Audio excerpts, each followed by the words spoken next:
সুযোগ কেতিয়াও হাতছাড়া কৰিব নালাগে, কাৰণ সুযোগ বহুত কষ্ট কৰি পোৱা যায় আৰু সুযোগৰ সৎব্যৱহাৰ কৰিব লাগে।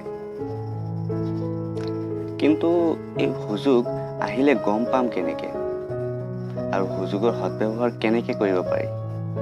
তো হাই গাইজ, মোৰ নাম ৰিতুল ৰয় আৰু আপোনালোকক আজি এটা গল্প শুনাম এই সুযোগৰ ওপৰত। তো বলক আৰম্ভ কৰোঁ।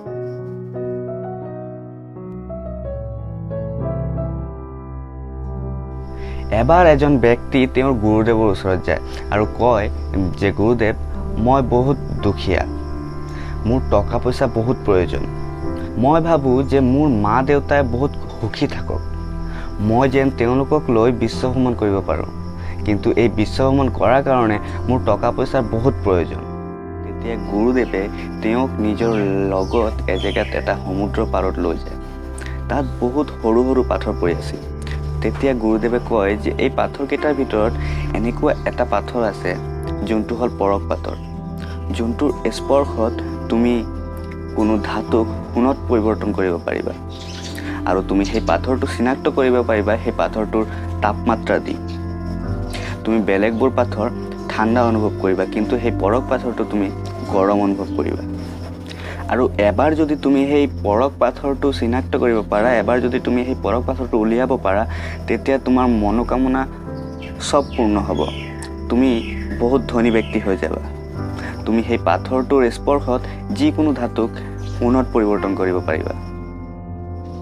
তেতিয়া ব্যক্তিজন বহুত আনন্দিত হ'ল। তেওঁ ভাবিলে যে কেইদিনমান সময় লাগিব, কিন্তু পৰশ পাথৰ বুলি কথা। ব্যক্তিজন কামত লাগি গ'ল। তেওঁ এটাকৈ পাথৰ হাতত লৈ সেইটো তাপমাত্ৰা ভালকৈ পৰীক্ষা কৰে আৰু সেই পাথৰটো পানীত পেলাই দিয়ে, যেন সেই পাথৰটো আকৌ সেই বেলেগ পাথৰবোৰৰ লগত মিহলি নাযায়। তেনেকুৱা কৰোঁতে কৰোঁতে এদিন গ'ল। তেওঁ গোটেই পাথৰবোৰৰ ঠাণ্ডা অনুভৱ কৰিলে। আকৌ দ্বিতীয় দিন গ'ল, তেতিয়াও চব পাথৰ ঠাণ্ডা অনুভৱ কৰিলে। তেনেকুৱা কৰি তৃতীয় দিন, 10 দিন, 15 দিন, চাওঁতে চাওঁতে 1 মাহ গ'ল, 2 মাহ গ'ল। এনেকুৱা কৰোঁতে কৰোঁতে 5 মাহ গ'ল, কিন্তু তেওঁ সেই গৰম পাথৰটো নাপালে। মানুহজনৰ কাম কৰাৰ গতি বাঢ়ি গৈ থাকিল, কিন্তু লাহে লাহে তেওঁৰ মনোযোগ কমি গৈ থাকিল। তেওঁৰ পাথৰ পৰীক্ষা কৰাৰ সময় কমি গৈ থাকিল। এতিয়া তেওঁ সিমান মনোযোগ নিদিয়ে, কিন্তু তেওঁৰ বিশ্বাস যে তেওঁ পৰশ পাথৰটো বিচাৰি পাব। সেইকাৰণে তেওঁ পাথৰবিলাক লৈ সিমান পৰীক্ষা নকৰে। কিন্তু তেওঁৰ এটা অভ্যাস হৈ গৈছিল যে তেওঁ এই পাথৰবোৰৰ পৰীক্ষা কৰাৰ পিছত পানীত পেলাই দিয়ে। আৰু ইমান মনোযোগো নাছিল, সেইকাৰণে সেইটো তেওঁৰ অভ্যাসত পৰিণত হৈছিল। অৱশেষত বহুত হাৰ্ডৱাৰ্ক কৰাৰ 6 মাহ পাছত তেওঁ সেই পৰশ পাথৰটো বিচাৰি পালে। আৰু যেতিয়াই তেওঁ পৰশ পাথৰটো হাতত ল'লে, হাতত আহিলে, গৰম অনুভৱ কৰিলে, কিন্তু তেওঁ স্বভাৱ হৈ গৈছিল যে পাথৰ লৈ পানীত পেলাই দিয়ে। সেইকাৰণে তেওঁ সেই পাথৰটোকো পানীত পেলাই দিলে।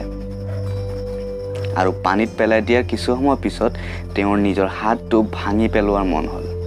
তেওঁৰ বহুত অনুশোচনা হ'ল, কাৰণ তেওঁ গম পালে যে তেওঁ নিজৰ স্বভাৱৰ কাৰণে এই পৰশ পাথৰটোকো পেলাই দিলে, এইটোকো হেৰাই দিলে, যোনটোক আৰু জীৱনত কেতিয়াও নাপায়। এই সৰু গল্পটোৰ পৰা আমি এটা বহুত ডাঙৰ কথা শিকিব পাৰোঁ।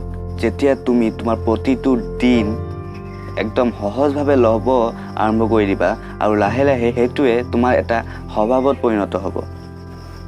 আৰু এই স্বভাৱবশতঃ তোমাৰ স্পেচিয়েল দিনটো, যোনটো তোমাৰ পৰশ পাথৰ পোৱাৰ দিন, তোমাৰ স্পেচিয়েল দিনটোকো তুমি সহজভাৱে ল'বা আৰু তোমাৰ অপৰচুনিটিটো তুমি মিছ কৰিবা। পাছত অনুশোচনা হ'ব, পাছত গিল্টি ফিল কৰিবা, যেতিয়া জানিবা যে সেই দিনটো তোমাৰ বাবে কিমান স্পেচিয়েল আছিল। সেই দিনটো হ'ল তোমাৰ পৰশ পাথৰ পোৱাৰ দিন, কাৰণ সেই পৰশ পাথৰে হ'ল তোমাৰ জীৱনৰ সেই সুযোগ, যোনটো তোমাৰ জীৱনক বদলি কৰিব পাৰে, যোনটো তোমাৰ জীৱনক সোণত পৰিৱৰ্তন কৰিব পাৰে, তোমাৰ জীৱনক বদলি কৰিব পাৰে। সেইকাৰণে মই ক'ম যে ভাল সুযোগ কেতিয়াও নেৰিবা, কাৰণ সুযোগ বহুত কষ্ট কৰি পোৱা যায়। সুযোগৰ সৎব্যৱহাৰ কৰা। মনত ৰাখিবা এটা কথা, জিকিব তেওঁলোকে যোনে কিবা কৰি দেখুৱাব। চ' stay positive and stay positive and spread positive. আৰু মোৰ ভিডিঅ'টো ভাল লাগিলে লাইক কৰিবা শ্বেয়াৰ কৰিবা আৰু মোৰ চেনেলটো ছাবস্ক্ৰাইব কৰি মোক সহায় কৰিবা থ্যাংকছ ফৰ ৱাচিং কিপ ছাপৰ্টিং কিপ লাভিং